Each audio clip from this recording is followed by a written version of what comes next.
All right, hi YouTube. Hello. Another Tim Cain video, Lessons by Company. I don't know what this is about. Lessons I learned over my time in game development, broken down by where I was working at the time. Okay. It's Tim time, let's go. Hi everyone, it's me, Hi, Tim. Tim. Today I want to talk about what lessons I learned by company. In my entire 43 years now, I've only worked at 5 companies as an employee, and one of them was my own. That's not a lot. If you really think about it, that is not a lot of companies to work at for the amount of time that he's been in the industry. I've worked for 4 companies technically already. It's times have changed. And I've already done a couple videos on lessons learned. The two biggest ones were the biggest lesson I ever learned, which, just to if you didn't watch it, it's that people lie, and a lot of people lie, and a lot of people will lie right to your face. You can go watch that video. I'll link it below. I, I've left a couple companies because the people lied straight to my face, and I fucking hate that. I cannot stand it. Imagine not lying, right? Fuck. It's oh my god, it's gonna bring up PTSD. Yeah, I think I've talked a bit about before about the company that lied straight to my face and then locked me in the company. That was an experience. Didn't work there long. Then there was a company that I worked at where I left because they would just openly lie to all the employees, and I couldn't have that. I couldn't have it. It was causing way too much stress in my life. I don't want to come to work. It's not that I don't want to come to work and feel stressed. Of course there's going to be stressful moments. It's game dev. When is it not stressful? But I don't want to be stressed because of like bullshit politics that are being played, or because other people in the team are just causing some issue like lying and manipulating and bullshitting, right? It's like game dev is already stressful enough without that. Let's just work as a team, and if you're not willing to work as a team, or you can't look at your team as other adults, then I have no time and effort for that. So fuck it. But yeah, I think that that's a good lesson to learn, is that people will lie to your face, and they will do it for sometimes really stupid, shitty reasons. And then I did another one So on I like how I working with learned the autistic people. most from things I did that I failed at. Either an individual task or, an entire project. Like Temple was my lowest scoring video game, but I learned a lot of lessons making Yeah, Temple. you And will. some of them I'll talk about here. But when I was putting my memoirs together, my failed memoirs, I wrote down what lessons I learned, and there were enough that I ended up breaking them up Hey, into this one. what were the obvious categories, which were the companies I was at when that lesson really got, hit home.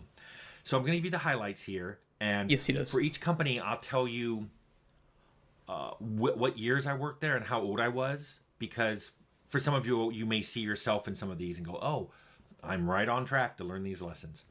So I will start with Pegasus Software, which later changed its name to Cybron. I worked there from 1981 to 1986, and I would have been Okay. between the ages of 16 and 20. That was the company that made Grand Slam Bridge. I learned several lessons there, which probably could fall under the category of things you learn when you're young. The first one I Managing learned ego. the first lesson I learned was no one will give you something unless you ask. You will occasionally be given something, but unless you ask for it, they're not going to give it to you. That's so true. That's so true.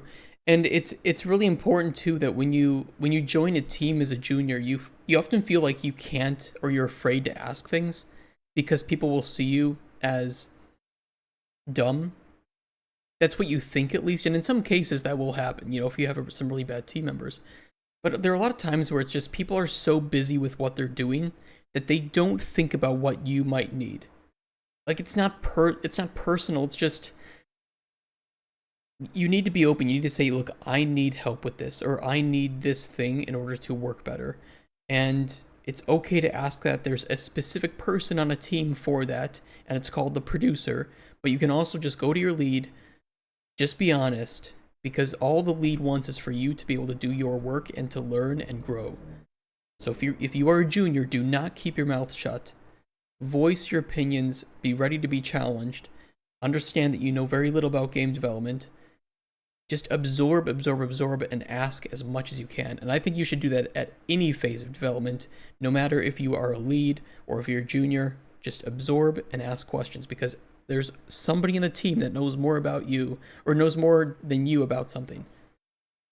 And that's a good thing. That's a good thing. That's why you're teammates. But learn from that. So, the biggest lesson I learned there, and this is true for raises, materials you need to do your work, a better computer, some kind of information, like, I need a book on how to documentation do something. or something. You're asking me to do something, and I told you I didn't know how to do it. But the biggest one was, if you look in the Grand Slam Bridge credits, I'm not in there. I'm not in the credits. Now, yeah, I only worked there part-time. I worked there summers and during winter and spring breaks, because I worked there in high school and college.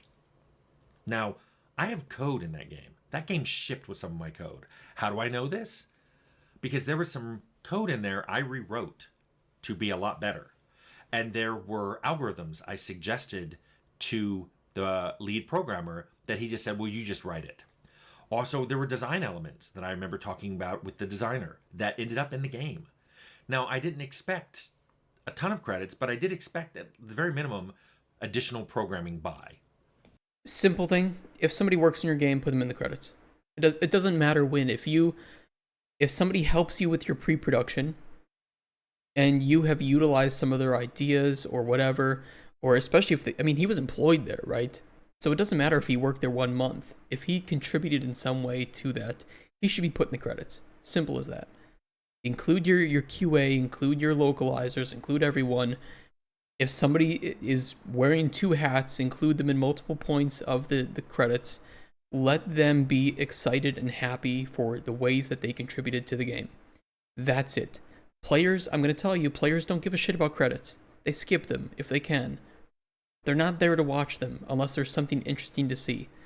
They're for developers. They're as a way to say, I made this. I worked on this. And to show family members to feel proud. That's a good thing. Include them in the credits. Nothing. And also, I didn't discover this until I was trying to get a job years later in the industry at Interplay. And the person interviewing they checked credits, the guy who would right? later be my producer, Thomas Decker, said, "You're not in this credits. You're not in the credits." Are you lying about working on it? Yeah. Also, some other sad lessons I learned there. I learned that not all adults are mature. Nope. Not all liberal adults are gay allies, and not everyone gets treated fairly by everyone else. Nope. These were just lessons I think you always learn when you're an adult, and I just happened to learn them working at this, my first job ever, which is also my first game industry job. I learned that all at Pegasus Cybron. I would say for me, a lot of the things that I learned working in my first game were complexities of managing time and budget, managing my own ego. It's like, it's my first time working in the industry. I just didn't know anything. Differences between high and low level would be another one. I learned a lot of like small things. It'd be hard to pinpoint. Credits was actually one of the first things I made. I had 2 every time. Sometime someone contributes as I go, so I just don't forget. That's smart. Yeah, I should do that too, because I have a lot of people that have contributed here and there with Colton Chronicles, and especially people in chat. And I don't want to forget you guys. I think it'll be impossible to include. Somebody can just mention something in chat and we add it, and then we forget that was the person that did it. So I think I'll just, for better or worse, just thank my entire Twitch chat, and we can put everybody's name in there of subs or followers, and just make sure everybody feels excited and proud that they contributed in some way to the development of the game. My next job was at Interplay. I worked at Interplay from 1991 to 1998. Okay. This was between the ages of 25 and 32. I learned a lot of management lessons there because while I was learning how to do game development, it wasn't my first game development job, but it was my first time ever running a project, and that was Fallout. And I learned a lot of lessons from Fallout. The first thing I learned was just how important it was that everyone worked together. Yes. This lesson got rammed home later, but even then, I really liked that everyone who was on the Fallout projects was making the same game. And I think I made comments to people about that. I'm like, wow, this is really working well. Everybody seems to be understanding what we're making and is working really hard to make that game. And you can see it in Fallout. Fallout is a very coherent game.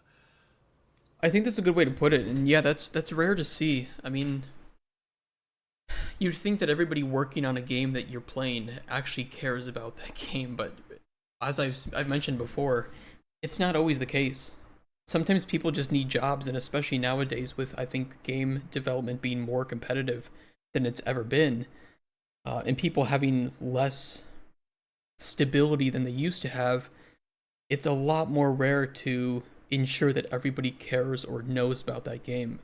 Additionally, too, you have remote work, and it's really hard to manage communication with remote work. That's one of the biggest challenges.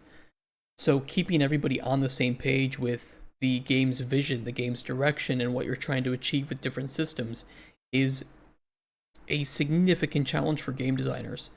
And if you see, you can tell that if there are different poles in different directions, you kind of almost have this, as he says, this incoherence or this inconsistency between quality or goals of each system. So that is, like he said, that's very important to have, is that everybody is making the same game, that they understand it well, that it's just this one machine moving forward and it's not multiple machines moving forward at different paces or in different directions, worst case. It's not malicious, but I'd probably forget if I didn't do it. Yeah, I would forget too. And I've had instances too where we've forgotten people from credits, and it wasn't malicious. It was just, oh yeah, we forgot that you were only here 3 months, and it just skipped our minds, right? So it happens. But at the same time, I learned how important it was to guard your projects from inappropriate ideas. I've talked about some things I had to, people on the team who wanted to put things in that I didn't think fit. Yep. But there are a lot of people off the team too who would suggest an almost but not quite order things that were not appropriate. And the thing I had to learn was, even though those people meant well, they were, in their mind, they were trying to improve the game. Mm-hmm. Their ideas could really derail a project or slow its momentum, both of which are bad. Because Yeah, it happens all the time. It's gonna happen with every game, and people joining, like, you have to learn how to like diplomatically say no, or how to explain why you're saying no. You can't just be the mom or dad with a little kid and say, well, because I said so, right? You need to treat these people with respect, and you need to at least be able to explain, I don't think that fits with our game. Here are the reasons why this would be pulling our game in a different direction, and why your idea might fit, but the scope of our game is already reached its limit, right? And if we added this thing that you want, even though it could improve the game, it would add too much time and budget to a game that we've already set in stone. So let's save that idea that is good, and let's prototype it for an expansion if we make enough money, or let's prototype it for a sequel if there's a desire for that.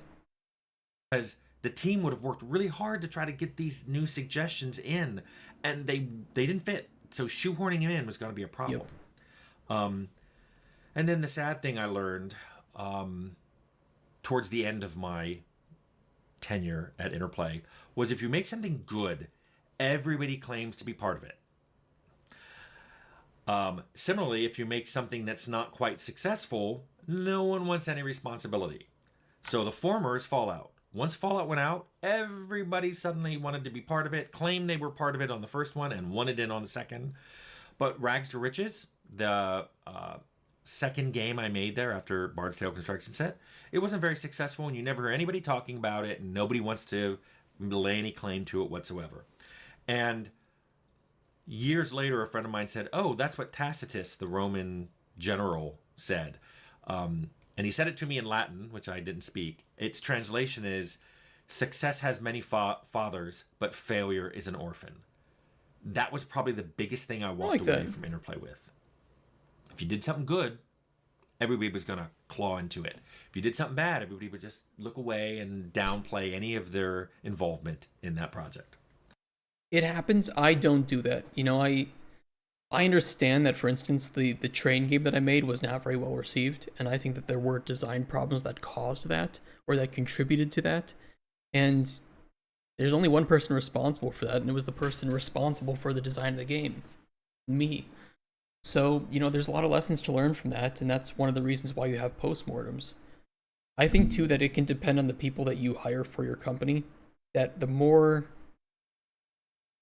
if you can ensure that you're hiring people who are relatively humble and are open about making mistakes, they're more likely to just say, "Oh yeah, that was a problem. We can fix it," or that's something that we need to learn for next time.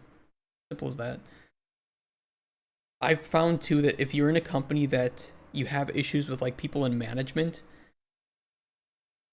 attacking you for making mistakes, or they point out your failures, or I don't know, they just treat like mistakes as being a bad thing, you will often have that sentiment where, well, now I'm just not going to speak about the mistakes.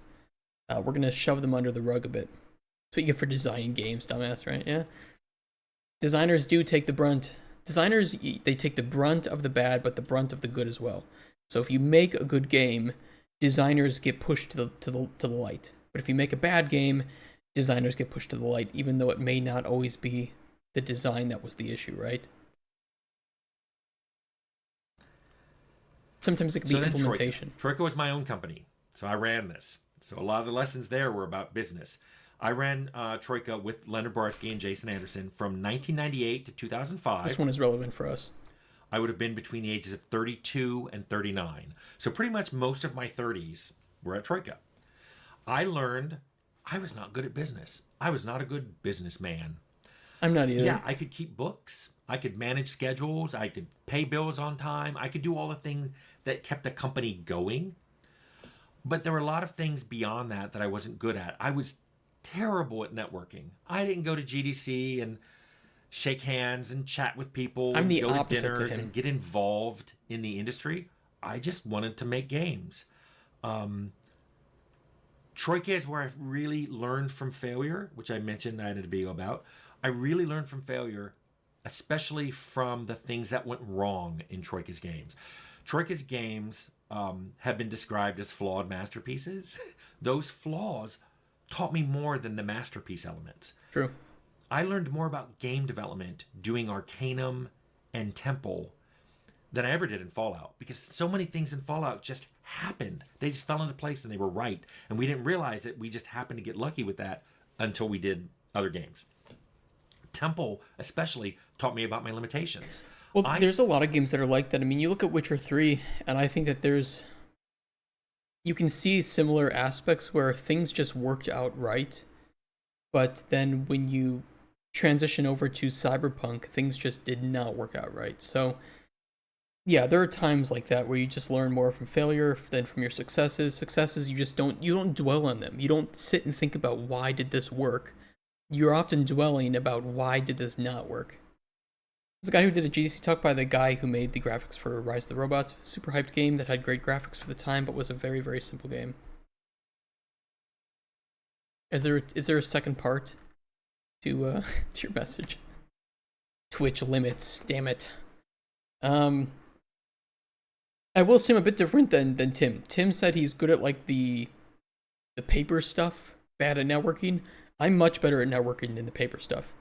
I don't mind going, meeting people, shaking hands with publishers, hanging out, going to an after party, whatever. That part's easy. It's very draining because I'm still very introverted, but I can do it. I don't mind it.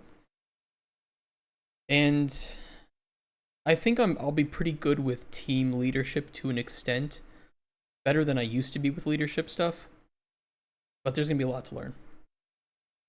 It was a massive failure, and when he was looking for work afterwards, that project followed him around. It does, even though he wasn't responsible for the game design or the programming. Yep. Yeah. Yep. They don't often look at why a game was a failure. They look at, oh, this game didn't do well. We don't want to hire somebody who was responsible or in a lead position for a game that didn't do super well. It happens. Thought since I wrote the opening of Fallout, I was a good writer.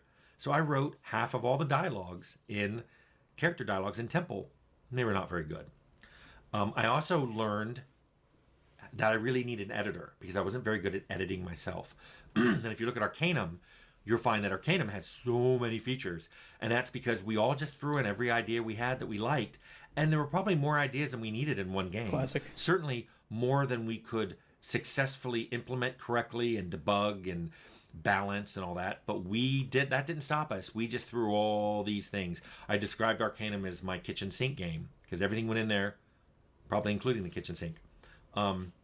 The biggest problem that I could sum up was the problem with Troika. Troika was a company that was run to make games.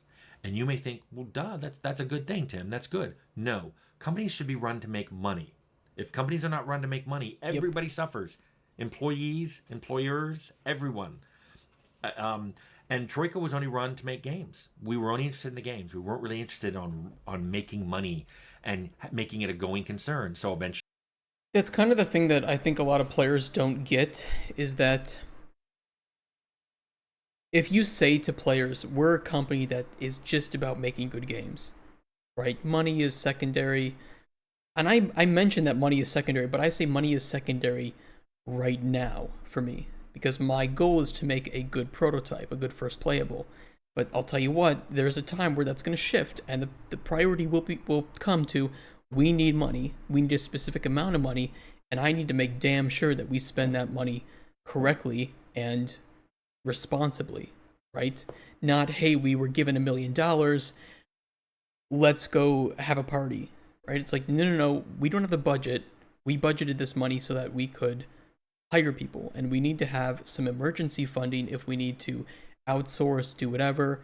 And if that emergency money goes dry, I need to be ready to get a loan or something or seek some sort of investment. So, yeah, Tim's right. You can't just focus on the games, but also you can't just focus on the money. There is a balance here, and that's why one of the people I will be hiring is somebody who can handle that budget, handle that money, and I can rely on that person to focus on the money aspects of the business while I focus on making the games good. Crunch and NFTs coming? No, they won't be coming. My understanding is what we saw from Cyberpunk was just over a year or so of actual development. It stopped and started several times over, which on the other hand was actually worked on consistently. It was a bit, I don't know. Witcher had a lot of production problems behind the scenes that they don't want to talk about, and Cyberpunk was definitely stopped and started several times from what I know from some of the people who worked at CD Projekt Red that I've talked to. But it also had production problems because they just pushed it out way too soon. Like that game did not do its vertical slice properly, or was not even halfway through alpha at a certain point. I don't know. eventually it wasn't a going concern anymore. So now let's talk about Carbine. I worked at Carbine from 2005 to 2011. This is the first half of my 40s. I worked there from 40 to 45. Very stressful time, which you can go watch the videos on this. But Carbine really, really underscored the lesson I had started to learn, which is teams need to work together. Because if they don't work together, if they're all pulling in different directions, it doesn't matter how talented they are. Yep. You can be the most talented people, and some of the people I worked with there were phenomenally talented. Didn't matter. The project went off the rails. Well, that's why I often talk about, I say we hire for skill, let's just say second in this case. We hire for culture first. We need people that work well in our team. We need people that are trying to achieve the same goals that we are. And if they aren't, it doesn't matter if they're A+ tier developers with 1,000,000 years in game development. They're not going to fit in here. They're not going to do good jobs. Or worst case, they might be really egotistical, in which case they're not going to be good team players, right? They're just going to be toxic. Skills can be taught. Experience is obtained. Oftentimes, though, personality and the way that you work with other people, sometimes some of that can be learned, and some of that is just going to be it's your personality. You do not fit in here. We need you to leave, right? So we try to gauge whether or not somebody is actually a good individual, humble, ethical, decent, wants the same things that we want from a company before I then jump in to say, okay, now let's talk about your experience, right? Because that just, what does it matter? Look at how much shit that I learned in a single day after not touching it. I knew nothing about ragdolls and um, transient fields and chaos physics really before jumping into make decimation. And then I played around with it for 3 hours and I understood a lot more than I did before even jumping into it. So somebody asks me, hey, have you ever messed around with transient fields and chaos physics, before working on decimation for 3 fucking hours? I would have said, no, I don't have anything. And they might have said, well, we can't use you here. But it's like, just give some people some time, right? Give them time to learn. A lot of people can learn really fast on the job, even with working with somebody else who knows a little bit. So for me, if somebody says, well, I'm really interested in writing branching dialogue, but I haven't really done much outside of like Twine, it's like, okay, well, play around with this for a couple weeks. If you have any questions, let me know, with like narrative 3 or something, and see what you can learn from this. And chances are, if they're decent at writing and they've worked with Twine a little bit, that they can learn how to use narrative 3 in 2 weeks easily. No problem. Another thing I learned there, and it's something I should have learned earlier because people acted this way, but Carbine really underscored this, is a lot of people thought game developers, either people in their department or these were, higher level people, thought this of everybody at the company. They thought they were fungible, meaning they could be replaced easily.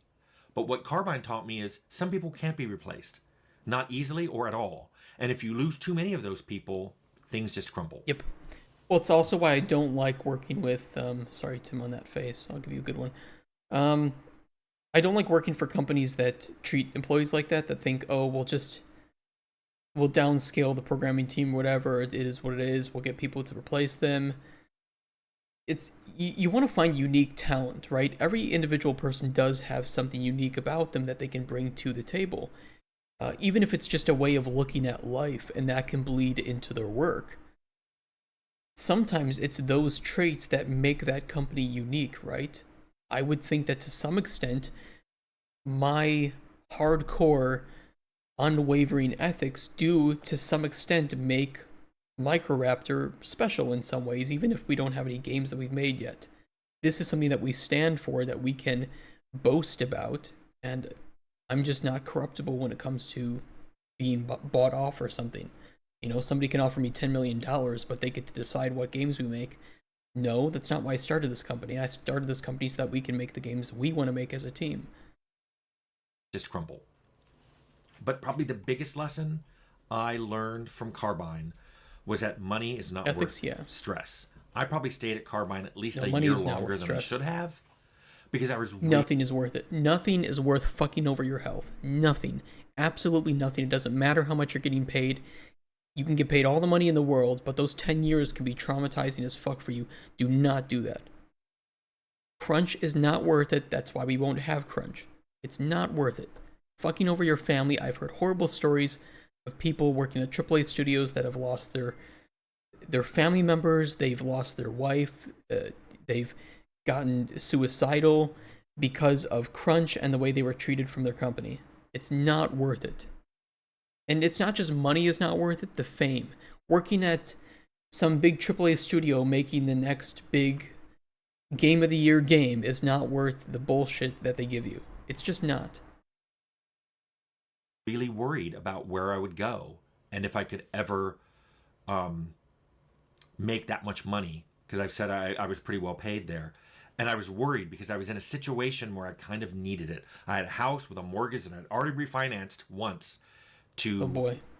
because I needed to financially to have Troika Yeah. around, and I needed to have a lower monthly mortgage payment. I wasn't gonna refinance it again, and also interest rates were high. It was a mess. It was a bad time, and I was really worried financially, but I was also worried at work all the time. I was stressed all the time. Turns out, if I go back in time, I'd tell myself it's not worth it.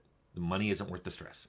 Well, it's just you feel obligated, but the problem is if you're stressed because of bullshit happening at work and bullshit happening at home, you're gonna bring that into work no matter what you do. Either whether or not you say it specifically, or you do it accidentally, like subconsciously. You're having a problem at home with, like, you're having an argument with your significant other, and that kind of leads to a bad day, and you come in and you're expected to write dialogue, but it's like you can't focus on dialogue. So what are you supposed to do, right? You can't really do anything about that as a company, but if somebody comes in, I want them to be in an environment, work in a company where they can say, we're both adults. I know I have an obligation to this company, but I had a bad night. I can't tell you why. Can I take the day off, or is there something else that I can do? It's like, okay, do you want to be in work? It's like, if so, okay, why don't you play our latest build? Something that isn't requiring you to be creative or think too much. Just play it and write down how you feel about it, right? Or if you can't come into work, take the day off. No worries. That is part of our ethics. I think if you were asking about that GT experience, where treat your employees like adults. They've often been through worse things than whatever problems you're having in your company. If you're needing to hold back payments for a couple weeks because you're waiting on the publisher to uh, send in the latest payment, just tell them honestly. It sucks. Just be honest about it and say, here's what the situation is. Or with your players. If your players are expecting a new build by this next Friday, and it's like, you know what, we're going to have to delay this by a couple weeks, just say it. It's going to suck, sure, but the players will appreciate the honesty. And just say why. Don't say, oh, well, we want to make things even better. It's like, no, if something just failed, like if a build failed, or if a game design idea was bad and you need to redo it, just say it. You talk about abortion, etc. He does it. Yeah, I do eventually. No, not those kind of topics. I don't know what game development has to do. The same thing, I'll say this. I don't know what game dev has to do with abortion. The same way that I don't know what game dev has to do with diversity as a tool to split people into ethnicities. We're a video game company. We have nothing to do about this. We don't have a stance on this. Okay, I'm not going to change our logo to fit whatever is the cool thing to display for the month. It's not going to happen. We make games. That's what we are. We are a company that's going to have people with multiple different ideals and beliefs, and trying to stand for something that is political like that does not matter to us. We make video games. We can talk about video game problems. We have strong views on ethics and the ways players are treated, but everything else doesn't really fall under our purview, okay? Just stating, you're not going to see us making some bold statement about how people are being treated in some country or being treated in some war, because that really has nothing to do with us as a company. I might say something that's me personally, but that doesn't represent the company. The company is filled with people that believe a lot of different things. But I agree with GT experience. Healthy workplaces are extremely important, and they're important for people who are in creative fields. If people come into work feeling stressed, knowing that they're going to be shit on for having some idea, you're not going to retain people. And retaining good talent is incredibly important to the long-term health, stability, and quality of the games that a company makes. I went to Obsidian. Obsidian was the last company that I worked at as an employee, the fifth company. I worked there from 2011 to 2020, from ages 46 to 54. He retired early. As I got Good for older, him. as was happening to me at Troika, I was basically moving well into middle age.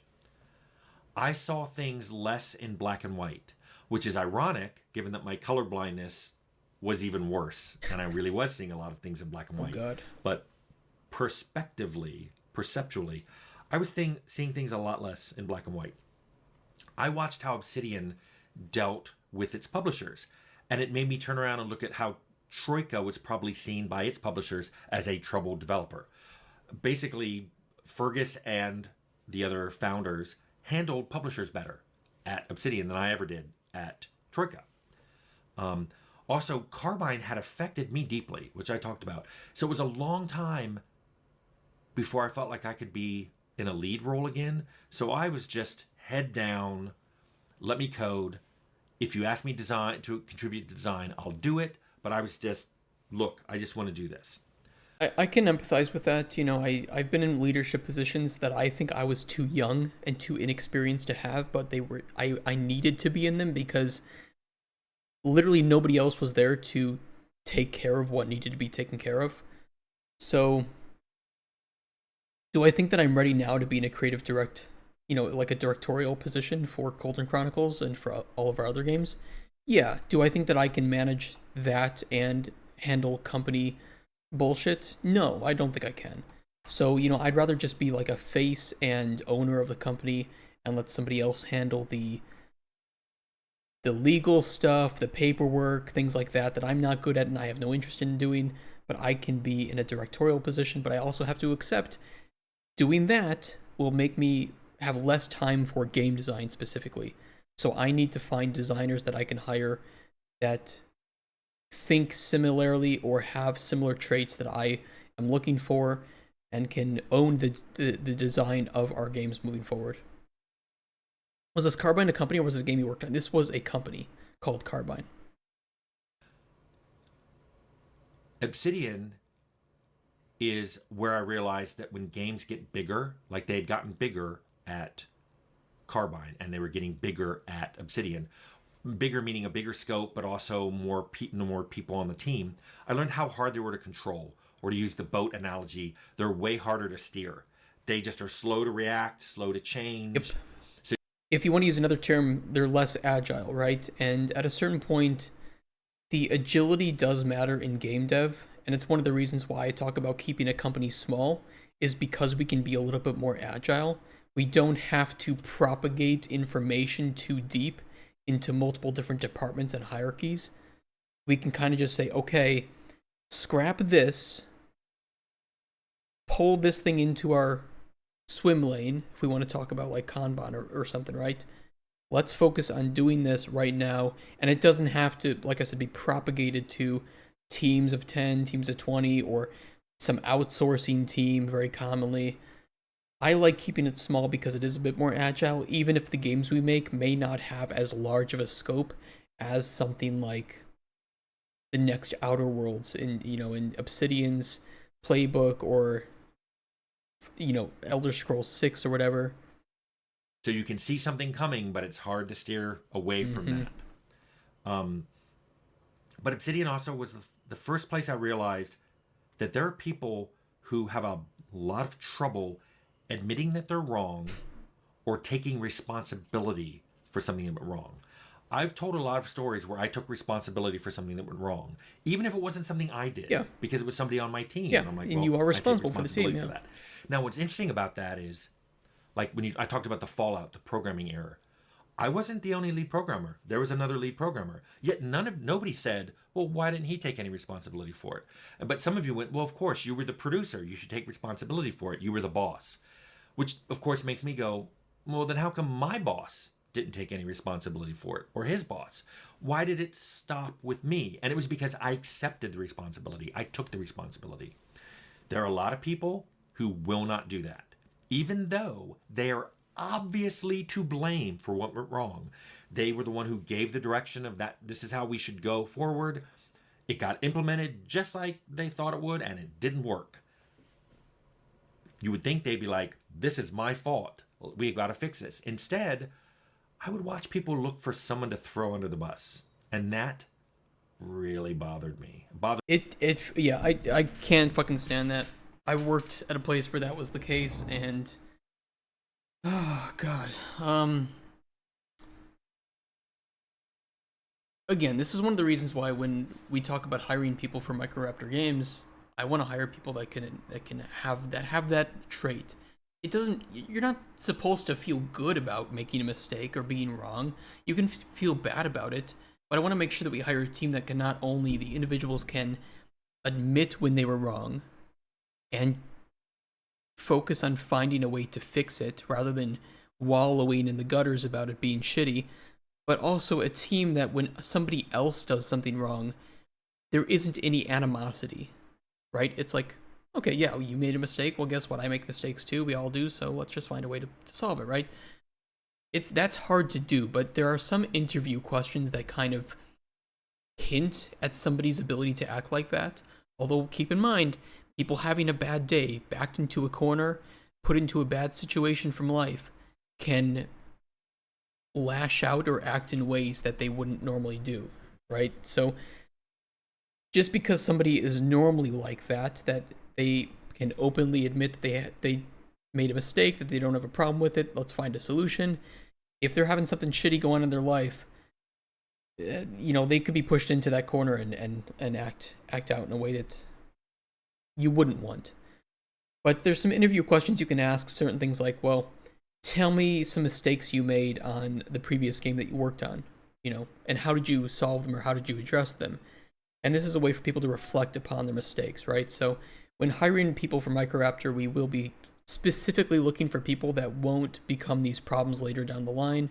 That if they make a mistake, it's like, okay, yep, that's part of the learning process. Other people make mistakes too. That's just the way it is. And I think that we even have that in our cringy website about us section with these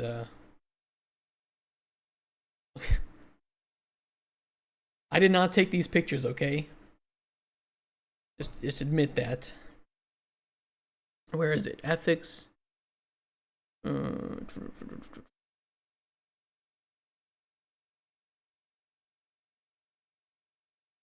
Yeah, it's in collaboration. Like to us, collaboration is more than just working together. It means we're a team and we're all on equal terms. Anyone can be a feature owner, and egos are nowhere to be found.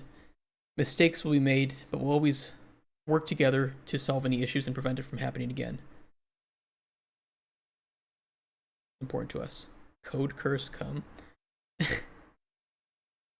I don't know. I actually do like the about us section that we put here. I think these just don't need to be updated. These are good.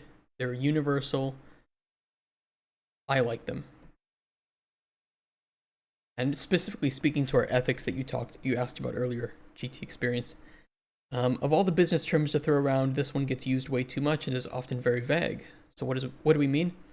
To us, being ethical with each other means understanding that we're all human. We have bad days and weeks, we all have fears, and we all have deficiencies. Everyone deserves their free time. We do not crunch. Being ethical about our products and with our community is one of our largest goals.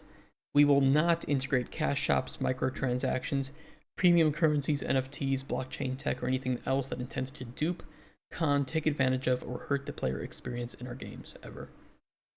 You become a corrupt millionaire, I'll DM you and just sad face, right? You need to register it with the Wayback Machine. You would think, how can you reach middle age and you didn't see that? I guess I never saw it so clearly. Sometimes it was done in a very obvious way, where I think previously people had been a lot more clever about how they dodged responsibility. Now I'm still in the industry. I still do contracting work. I've been doing that since June of 2020. I'm still doing it. I have a video, and I'll link it below, on the pros and cons of being a contractor. I'm not really going to talk about what lessons I've learned because I don't think I have enough perspective. A big chunk of this is now that I have perspective, now that I've stepped away from these companies for years, I can look back and go, what did I learn there? I'm not ready to do that with contracting. However, let me end on this note. I find it really interesting that my two highest scoring games, which namely are Fallout and Pillars of Eternity, were made without any interference from a publisher. We were basically in a dark corner of Interplay, and hardly anyone interacted with us for the first several years. And Pillars started as a Kickstarter game, so it didn't get a publisher till later, and that publisher was mainly around for distribution. Now, how much money did Pillars of Eternity make on Kickstarter?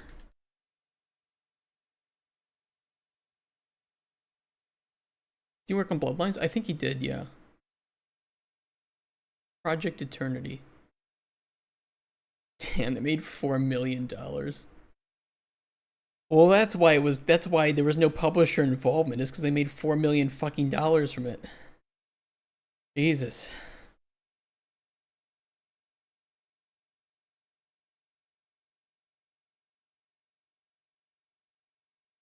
There's such a joke, you don't actually make money till you release it. Well, you make money if the project gets kickstarted. 4 million's a lot. That's crazy.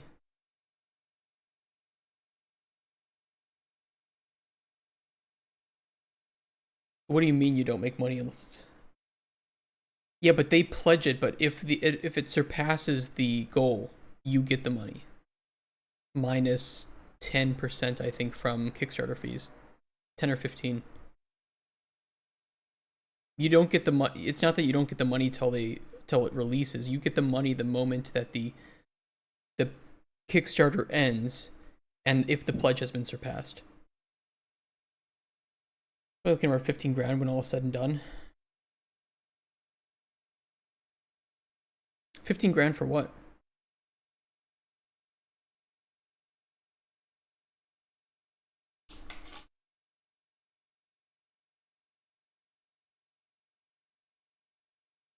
Oh, to make your game? You could self-fund that, but you could also get it. No, you get the money. So let's find like a. Let me just grab any game project here. So this has 27 days left, right? At the end, because this has surpassed its goal, after the 27 days are finished, give or take a few business days, let's just say, they will get all the money that's been pledged. But if they don't reach their goal, so let's say, I need one that isn't funded right now. Like here, if they don't make any more money from this goal, they don't get any of the money. So it's all or nothing. A business proposition you can't reject. I'll make my game and you pay me $1,000. Okay, perfect. You're self-funding it one bit at a time? Yeah. I think that you could, depending on what your game is, go to Kickstarter, but at a certain like point, if it's under a certain amount, it's just not worth going to Kickstarter. Or there's no point in a lot of cases. Or you could go to Kickstarter, but just go there when your game is finished and say, okay, what are some stretch goals we could release? So that is how the Kickstarter scams work. Basically, the way that there's differences with Kickstarter games. Some of the scams work by they will ask for like $1,000. They'll make a pretty compelling pitch, make $200, but right before the game is, right before the Kickstarter has failed, they will spend $800 on their own through some alternate account to finish up the Kickstarter campaign. So they get some of their own money back, of course, right? Let's say 720 if we consider 10% as Kickstarter fees, plus the $180 from the other people that gave it. And then they just don't release the game, right? Because there's no obligation. It's fucked up, but that's how it works. Like there are much less scams than people think. A lot of people just don't know what they're doing. There's more scams than you would think. Every month we look at Kickstarter games, there's a lot of scams or just a lot of shit that isn't scammy, but they're not ever gonna get the money. Speaking of points, hope you hit 85 on Metacritic. That would be awesome, Madi Rob. For me, I don't care what the journalists give us, because I'm gonna have some pretty hot takes about games journalism that are probably going to get me in some hot water. But Steam reviews are crucial to me. Users who actually wanted my game, who spent money and time on my game and purchased it, I want them to be the critics of whether or not my game is good or not, and whether or not they approve of the way I'm developing and the way that we're talking to community. That to me is the number one thing. Steam reviews, what do people have to say about our game? That my two highest scoring games ever didn't have any interference from a publisher. So let me end on that note. There's a lesson to learn there, but that's a lesson for the publishers, not for me. Ooh, Shots fired, Tim. But I kind of agree. Sometimes publisher involvement can be good, depends on the publisher. Sometimes it can be bad. It really just depends. There are some publishers that I would work with without question, and I know that they would try to do the best for what's best for me and what's best for my players. Not going to be all of them, though. Where can we find it on their website? Cannot find how the funding works. It's on each Kickstarter page.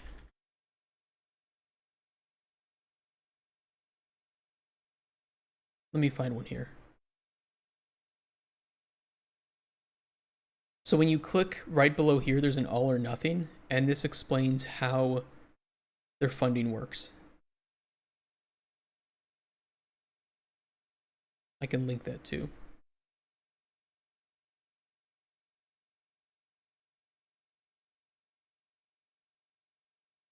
Orange Shade, yeah, he is. That was another good video by Tim Cain here.